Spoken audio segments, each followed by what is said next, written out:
Guys, so if you are a secretary just like me, this video is for you. So this is not only for teachers, this is also for general po kung secretary ka ng any organization. Let's get on with it. So in our minutes, the first thing that we need to write is our header, faculty meeting minutes or any organization meeting minutes, and then the school year para po sa mga teachers. Then we have the date, the time, the venue, and the meeting participants.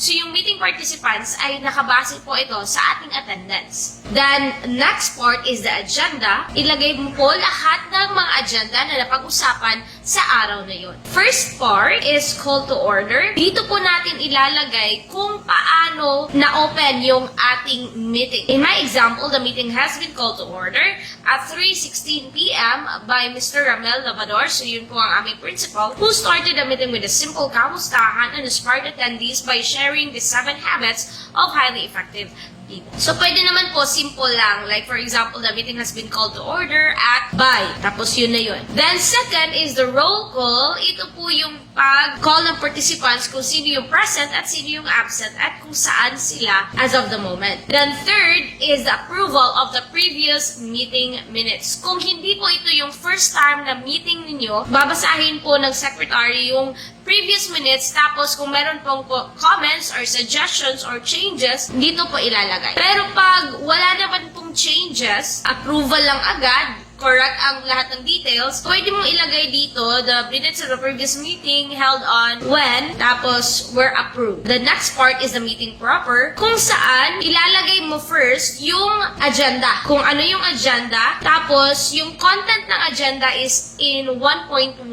Kung yung content meron pa siyang subtopic, so ilalagay nyo po yung 3 na, for example, in 2.4, so 2.4.1. So next po is the announcement or yung need for follow-up. So yung for follow-up, dito din po ilalagay yung sa approval or sa recommendation. Pag na-call out po ito ulit sa next na meeting, dun mo ilalagay sa next recommendation na part. Lastly, yung 6, yung adjournment. So, the meeting was adjourned at what time? By who? Sino yung nag-close ng program? Then, prepared by the secretary and approved by yung immediate head. So, let me know if you have any questions. Do feel free to comment below for any videos you would like me to do the next time around. See you in the next video. Don't forget to subscribe. This is Teacher Grace. Happy learning!